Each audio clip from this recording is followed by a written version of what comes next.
यहाँ आप आते हो परमात्मा पाने के लिए इस दास के पास। आपको यहाँ कोई उलट सुलट बोल भी जाता है, कोई उसकी परवाह नहीं करनी, जिसने भगवान चाहिए। मान अमान करो क्यों ना कोई, चाहे समाज वाले भी आपका मान अपमान करें। और मम संत शरण जगत जान छोई, यानी यहाँ थोड़ी सी अपने अपने विचारों में भी अंतर होता है। ये परम संत पूर्ण परमात्मा के विचार हैं और वो तुलसीदास के एक व्यवहारिक विचार हैं।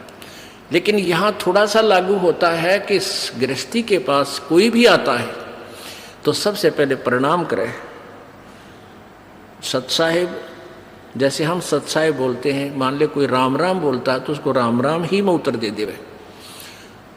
नमस्ते करता है तो नमस्ते जी, आओ बैठो, तो उसका आदर सत्कारी स्वाभाविक गुण होना चाहिए गृहस्थी में। तो ऐसे वो जो कि पहले वाले सभी में ये विद्यमान था। तो राजा जनक खड़े हो गए सिंहासन छोड़कर जब एक ऋषि जी उनके द्वार पर आए, साधु वेशभूषा वाले, और अलग से एक गद्दा तख्त सुचा साफ तक बना रखे, क्योंकि ऋषि लोग आते जाते रहते थे संतों के पास, राजाओं के पास, तो उनके लिए अलग आसन बनवा रखे थे। अच्छे कपड़े स्वच्छ धोकर रखा करते थे। नौकरों को आदेश दिया कि ऋषि जी आगे हैं और उनका आसन लगाओ अलग से, उनका अलग आसन लगवान लगे। ऋषि जी सुखदेव नौकानो नीचे बैठ गया वहीं पर। तो राजा जनक दौड़कर निकट आए, महाराज यहाँ ना बैठो, महाराज मेरा अपमान ना करो, अपमान ना करो, यहाँ बैठो। उन्होंने बोला नहीं मैं यहीं बैठूंगा। तो राजा जनक कहने लगे भाई ऐसी मेरे से क्या गलती होगी, आप रुष्ट हो ऋषि जी? कि नहीं। फिर बैठे बैठे सारी कहानी सुना दी कि मैं आपको गुरु बनाने आया हूँ और आज मैं ऊपर नहीं बैठ सकता। अब सुथरे दिन आ गए, नर्म आ गया तो भगवान के निकट आ गया। सुखदेव ऋषि बोला कि, और राजा जनक कहने लगे महाराज मेरा क्यों मजाक उड़ाओ, आप तो जन दुनिया को ज्ञान देने वाले, और सूर्य को दीपक क्या दिखाऊंगा मैं सारी कहानी बता दी कि मैं ऐसे ऐसे ऋषि भगवान विष्णु के लोक में गया था, उन्होंने मुझे वहाँ अलाउड नहीं किया। उन्होंने कहा कि मैं आपको गुरु बनाऊं, फिर भक्ति करूं, तब मैं स्वर्ग जाऊंगा, मुझे स्वर्ग जाना है। फिर राजा जनक के जचगी भाई इब तक मैं ठीक बोलता दिखा है। कहने लगा ठीक है महाराज, मैं सुबह नहा धो के स्नान करके सुबह नाम दूंगा तेरे को। अब वो थोड़ी बहुत ज्ञान तो हो जा है कि भाई ये किस टाइप के इंसान होया करेंगे, गृहस्थी ने देख के भी से नफरत करते हैं, ये जो नकली से होया करें। इसकी सारी फड़काड़नी चाहा था, परीक्षा भी लेना चाहा था। उसने अलग से एक मकान में उनकी रहने की व्यवस्था करवा दी और वहाँ एक लड़की की, एक युवा लड़की की ड्यूटी लगा दी कि आप इनकी केयर टेक करो, अतिथि आए हैं, खाना खिलाओ, कपड़े बिछाओ इनके, और कोई असुविधा ना रहे, रात को भी इनके पास। सारी तो उसको ट्रेनिंग दे दी थी लड़की को राजा जनक ने। अब सुखदेव ऋषि अपना आसन पर लेट गया, खाट पर चारपाई पर जो तख्त लगा रखा था। वो लड़की रात्रि के समय जाकर के उसके तख्त पर बैठ गई। सुखदेव ऋषि ने पैर पीछे को कर लिए, वो और निकट आ गई। वो थोड़ा सा और आगे को सरका, वो और निकट हुई तो उठ कर दूर खड़ा हो गया। कहने लगा बहन तू बाहर चली जा। वह लड़की बाहर आ गई। राजा जनक ने पूछा कि क्या क्रिया रही बेटी, कैसा है ये ऋषि जी?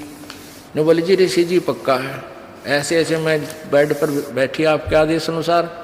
तो इसने सारी ऐसे ऐसी क्रिया बताई, खड़ा हो गया और बाद में बोला बेटी बहन बाहर चली जा। तो बोला ठीक है। अब क्या हुआ कि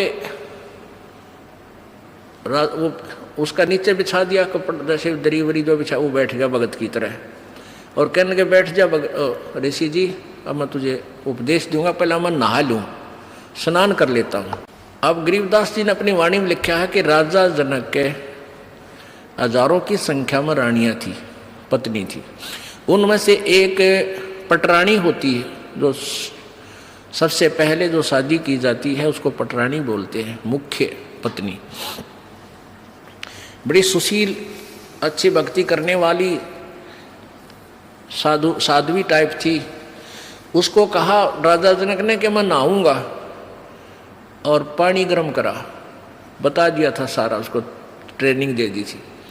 वहीं पर जहाँ इस पहले बड़े बड़े दरवाजे होते थे, वहीं इधर सुखदेव ऋषि बैठा और इस साइड में लगा का चूल्हा ईंटा का, और ऊपर धर दिया पतीला और नीचे बाल दिए लकड़, सूखी लकड़, और पानी न्यो उबला जो कर चाय बनाया करें, बनाते उबला करें।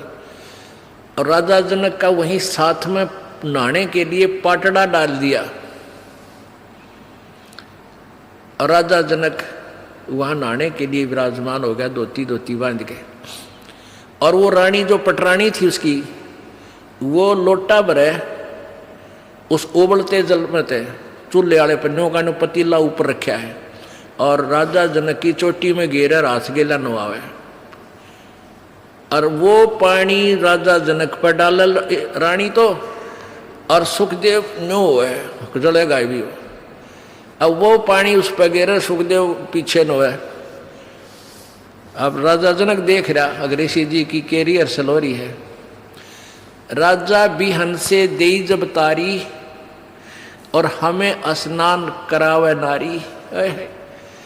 राजा हंसा, और जब वो न्योकड़ू है ना, तब राजा ने कहा कि सुखदेव ऋषि आप एक बार व्यास के बेटे, तो अपने आप को ऋषि माने फिर था, बाल ब्रह्मचारी कहे था, और हम तो गृहस्थी हैं बाल। और आज जो मेरे नहाने के बाद जो पानी गटर में जा रहा है, जो नाली के अंदर से पानी बह रहा है, तो इसमें हाथ दे दे व्यास के बेटा, जब जानो तो किसा भगत है, अपने आप में ऋषि बना फिर था। वो निकट आया, नो बोला मैं ना दूँ, मेरी तो सारी उंगली जल जाए, इतना गर्म है यो। मैं इस नहाने के बाद जो जल जाता है वो 50% कम हो जाता है गर्म, और उसके बाद भी नो कहे मैं ना दूँ, मैं सारा जल जाऊँ, दूर बैठ गया जाके।